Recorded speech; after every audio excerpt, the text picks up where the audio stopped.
Hi everyone, my name is Caris and welcome to my corner of the internet where I talk about books and other things that I enjoy. Today I'm going to be doing a mini TBR. I'm going to be showing you some of the things I want to read in May, but I think that this will probably only equate to a very small portion of the reading that I actually do this month. So if you've seen any of my other TBR videos, you'll know that I normally like to talk about more books than I know that I'm going to read in that month, because that will serve as like my TBR pile from the month, and when I'm picking my next book to read I will always go to that pile. So it's like I still have choice and I can still mood read, but I'm not being like completely overwhelmed by all of the unread books that I have. However, if you've seen my most recent video, you'll also know that April was my birthday month and I was so super lucky to have been gifted a load of really amazing books from loads of wonderful people, and I also bought a few things for myself. So in May I'm more or less going to be using that stack of books as like my TBR pile and being led by my mood, but predominantly focusing on those books because those are the ones that I really want to prioritize, especially the ones that I got gifted from people. And as I literally just did a haul video showing you all the things, I didn't want this video to be exactly the same, but I thought that I would talk about the things that I definitely know that I'm going to be reading, so anything for book clubs,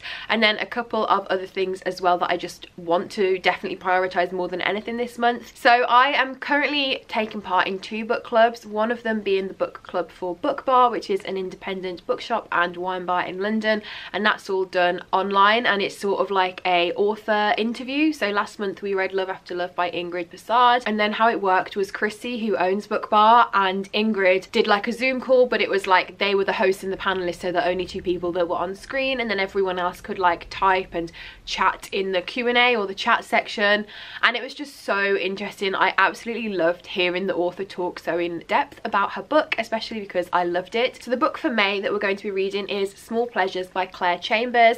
You may recognise this because this is on the long list for the Women's Prize.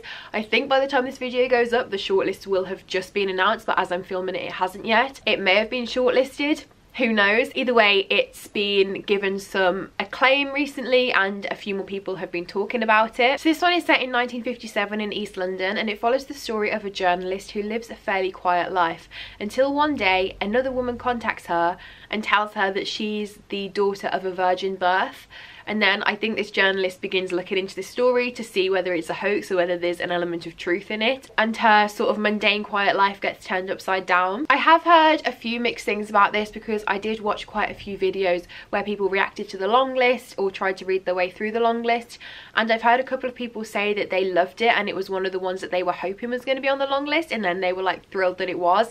But I've also heard a couple of people having read it and say that it's like just okay and they don't think it should be on the short list. I don't really know either way because I don't know if my reading tastes aligns with any of the people whose videos I've watched. I have been getting a lot more into literary fiction recently, and I believe this is more like literary than on the commercial side. I guess I'm just gonna have to delve into it and make up my own opinion of it. I think it's gonna be quite character driven, which I'm okay with because I do tend to care more for characters than plots, and I probably, to be honest, would never have like prioritized picking this up if it wasn't for the book club. But that's what I love about book clubs, it like makes you pick up things that are sort of on your radar but you would never have prioritized, and then you get around to it and then you might end up loving it or you might end up hating it, but either way you've got like some discussion out of it. So that's my first book club pick. The second book club that I'm currently taking part in is Anna from Read to Me at Midnight's Briar Rose book club. April was the first month of this and we read Cat's Eye by Margaret Atwood, and that's what I mean about book clubs making you pick up things that you may have not got around to for literally years and then you enjoying them, because that was definitely the case with Cat's Eye. I think that the book that I'm about to show is going to be the May book. It's not being officially announced, but Anna has mentioned that it might be. So if it is this, then I'll be reading it for the book club. If it's not this, then I'm going to read it anyway because it's Plain Bad Heroines by Emily M. Danforth, and this book is massive and I do kind of want to get around to it in May regardless of whether it's the book club pick or not, because I think it's in my mind. I've been thinking about it, I've been telling myself that I'm going to get around to it next month, and now I've like psyched myself up for it, and I feel like if I don't, even though I really do want to read it, then I will leave it on my shelves unread for quite a long time because it'll never be the time to want to dedicate to like a 600 odd page book. This one was sent to me by Shah from Thoroughly Enjoyed Books for my birthday, so thank you so much once again, Shah. I can't wait to read it and let you know what I think of it. So this one is about a girls' school in the 1900s, and during that time there were 2 girls at the school who were in love with one another, and their relationship was sort of fueled by their obsession with this memoir that they found. And then sometime after finding this memoir, the two girls are both found dead, and I think they've been attacked by wasps.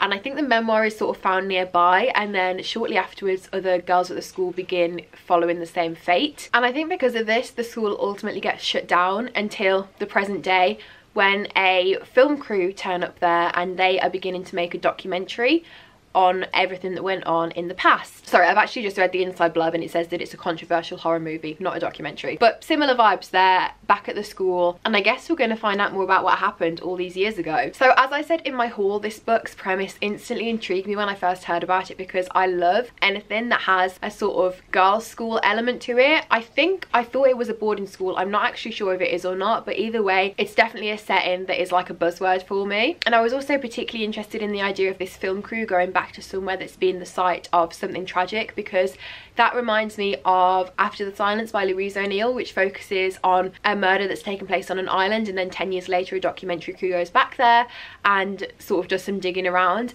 And I loved that book. I gave it 5 stars, one of my favourites of the year.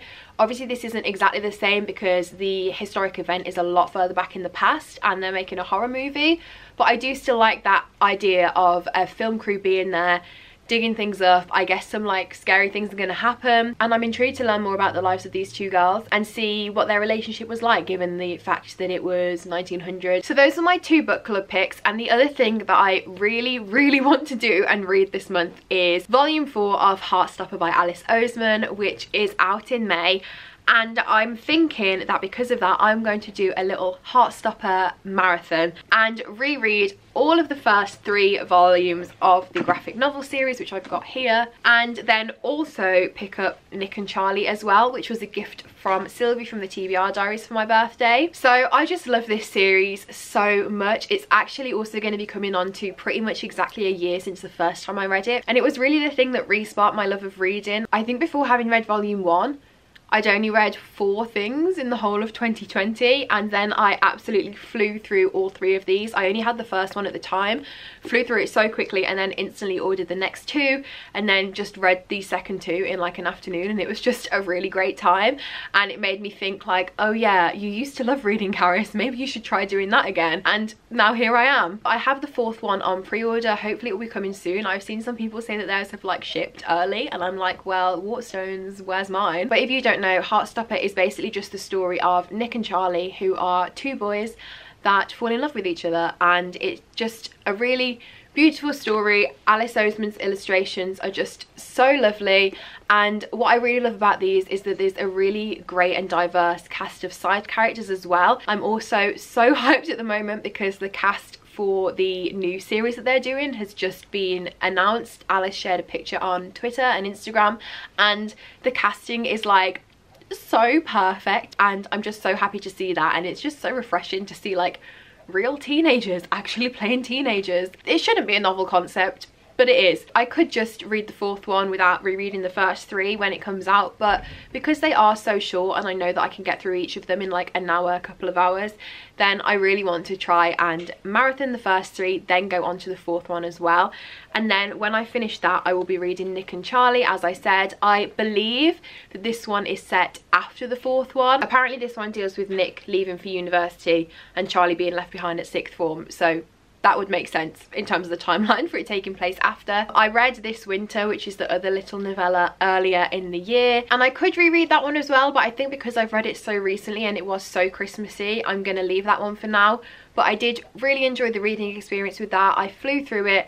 These books have got a lot of like text messages, mixed media, and other illustrations in as well, so you can get through them really quickly. So I was thinking, when I get the 4th volume, of picking a weekend and doing just like a little weekend readathon by myself and doing a vlog of it. So let me know if you would like a weekend reading vlog where I read/reread the entire Heartstopper series and this. And the other thing that I would like to do in May, aside from, as I said, mood reading from the pile of books that I got for my birthday, is I would really like to try and read some of the Penguin Modern Classics, which I have behind me in every single video here.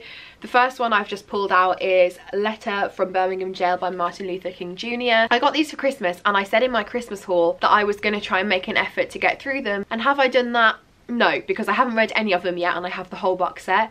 So I really do want to try and set myself a bit of a challenge to make my way through them. I was thinking maybe even if I just like picked a day, like a Saturday or something each week where I said that I was going to read one. I think I'm just going to go through them in order, because otherwise I'm going to pick out the ones that I am interested in and then I will leave the rest of them and never get around to them. So maybe I could do like a monthly vlog where I read one of these a week, but I don't know if people would care about that. Let me know your thoughts. I would love to know, but hopefully I will have read like at least 1 or 2 of these by the end of May. Those were all of the books that I definitely want to read in May. As I've said, hopefully I will read a few more than these, because although I showed quite a few books, the Heartstopper stuff I will get through really quickly. The modern classics hopefully I'll get through quickly as well. It's only really plain bad heroines that's going to take me a while. If you've read any of these, I would love to hear your thoughts on them. Do let me know in the comments, or just leave me an emoji to let me know that you've watched the video. But other than that, that is it for today's video. Thank you all so much for watching. I hope you're all keeping safe and staying well, and I will see you again next time. Bye!